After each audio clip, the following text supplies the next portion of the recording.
Hello friends, welcome to my YouTube channel Hydrotech. दोस्तों आज की सुबह में हम बात करने वाले हैं स्मार्टफोन रैम्स के बारे में। जी हाँ दोस्तों, आप सभी जानते हो कि अभी के टाइम में जितने भी 20 या फिर दोस्तों 25,000 के ऊपर वाले स्मार्टफोन लॉन्च हो रहे हैं उनमें आपको 6GB, 8GB, 12GB, इवन दोस्तों 16GB तक की रैम देखने को मिल जाती है। ठीक है, एंड दोस्तों आज मैं आपको इस वीडियो में बतलाने वाला हूँ कि आपके लिए कितना ज्यादा रैम जो है दोस्तों एनफ है। ठीक है, एंड जो 16GB, 12GB इस तरह के रैम है वो आपको इंपॉर्टेंट है या फिर नहीं। ठीक है, बिकॉज दोस्तों यह जो टॉपिक है वो काफी ज्यादा इंटरेस्टिंग है। बिकॉज आपको इस वीडियो को जरूर से देखना चाहिए। बिकॉज दोस्तों यदि आप इस वीडियो को देख लेते हो तो आपके बहुत सारे पैसे यहाँ पर बच सकते हैं। ठीक है दोस्तों, तो वीडियो को एंड तक देखते रहिए, यही मेरा आपसे एक रिक्वेस्ट है।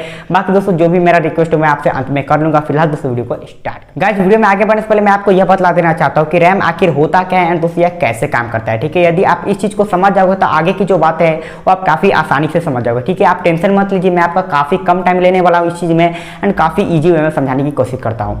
तो दोस्तों रैम का मतलब होता है दोस्तों रैंडम एक्सेस मेमोरी। दोस्तों यह एक टाइप मेमोरी ही होता है। ठीक है, जिसका दोस्तों आप यूज कर सकते हो सिर्फ उतने देर के लिए जितना दोस्तों आप काम करें उतने समय के लिए। ठीक है, यह आपके डाटा को हमेशा के लिए स्टोर नहीं कर सकता। ठीक है, जैसे कि इंटरनल स्टोरेज करता है वैसे यह नहीं है। ठीक है, तो दोस्तों इतना से आपको समझ नहीं है तो मैं आपको अब बतलाता हूं एक एग्जांपल के थ्रू। दोस्तों मान लीजिए आप अपने स्कूल में हो। ठीक है, तो उस समय आपको कुछ नोट कराया जा रहा है। ठीक है, तो आप सिंपली क्या करोगे, अपने बैग से नोटबुक को निकालोगे एंड दोस्तों कुछ भी जो आपको नोट कराया जा रहा है आप उसे नोट करोगे। ठीक है, तो उस समय दोस्तों जो आपका बैग है वो काम कर रहा है इंटरनल स्टोरेज का, बिकॉज दोस्तों आपके नोटबुक्स एंड दोस्तों बुक्स को स्टोर करके रखा है। ठीक है, पर दोस्तों आप जब नोटबुक को निकालोगे तो नोट करने के लिए सिंपली आप अपने बेंच पर रखोगे। ठीक है, बेंच पर रखते हो ना, तो आपको उस समय क्या करना होता है दोस्तों, बेंच पर रख करके जो भी नोट कराया जा रहा है उस पे आप नोट करते हो। ठीक है, एंड नोट करने के बाद वापस से आप अपने नोटबुक को बैग में ही पैक कर देते हो। ठीक है, तो इसका मतलब दोस्तों ये हुआ कि जो आपका बैग है वो होगा दोस्तों आपका इंटरनल स्टोरेज एंड दोस्तों जो आपका बेंच हुआ जिस पर आप काम किए एंड दोस्तों वापस से आप अपने नोटबुक को रख लिए, तो जो बेंच हुआ वही हो गया दोस्तों आपका रैम। बिकॉज दोस्तों वहां पर काम हुआ एंड दोस्तों वापस से चला गया, तो उसमें जगह तो मतलब लिया ना, मतलब जो आपका नोटबुक होता है मान लीजिए इतना बड़ा है तो आप उसको अपने बेंच पर रखते हो तो इतना जगह तो ऑक्यूपाई कर लेता है, पर दोस्तों वो हमेशा के लिए उस पर नहीं चिपक जाता है, उसको आप वापस से रख लेते हो। तो रैम भी ऐसा ही काम करता है।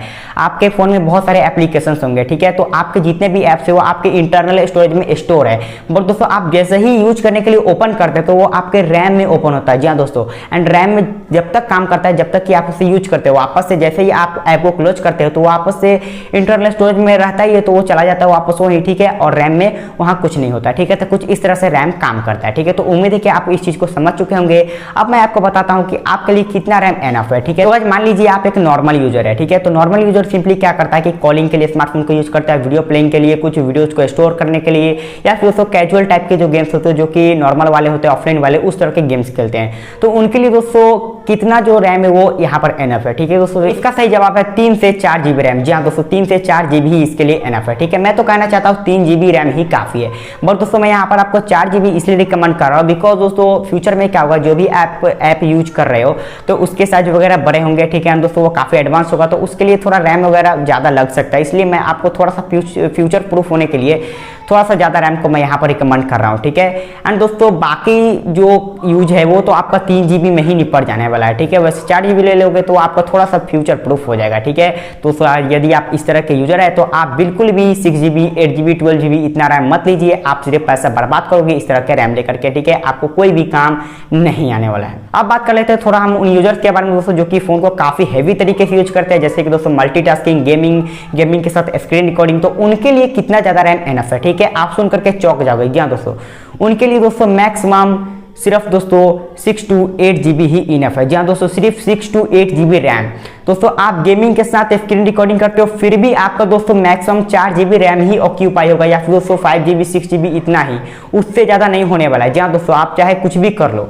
एंड यदि दोस्तों आपको यह चीज फेक लग रहा है तो और कहीं आप जाकर के इस चीज के बारे में रिसर्च कर सकते हो। जी हाँ दोस्तों, आपका इतना ही रैम यहाँ पर ऑक्यूपाई होने वाला है। तो यदि आप ये सोच रहे हो कि मैं काफी हेवी यूजर हूँ, मल्टीटास्किंग करता हूँ, गेमिंग के साथ स्क्रीन रिकॉर्डिंग करता हूँ, तो मुझे तो 16GB, 12GB इतना तो चाहिए, पर दोस्तों आप बिल्कुल गलत सोच रहे हो। जी हाँ दोस्तों, बिल्कुल गलत। आप अपने पैसे को बर्बाद करने का सोच रहे हो। ठीक है, एंड पैसा बर्बाद हो जाएगा यदि आप 16GB, 12GB इतना ज्यादा रैम लेते हो तो। ठीक है, तो आप थोड़ा सा समझदार बनिए एंड दोस्तों कोशिश कीजिए कि रैम थोड़ा कम ही ले। ठीक है, बिकॉज जितना ज्यादा ऊपर जाइएगा वेरिएंट के मामले में उतना ज्यादा प्राइस बढ़ता जाएगा। ठीक है, तो कोशिश कीजिए कि आपका मतलब जो रैम है वो आप अपने यूज के हिसाब से ही लीजिए, ठीक है दोस्तों। इतना सा सुनने के बाद आपके माइंड में एक सवाल जरूर आया होगा। जी हाँ दोस्तों, वो ये होगा कि जब 6 to 8 GB रैम में ही हमारा काम निपट जाने वाला है तो ब्रांड्स हमें 12 GB एंड दोस्तों 16 GB का ऑप्शन क्यों देते हैं, ठीक है दोस्तों। इसका भी आंसर है मेरे पास।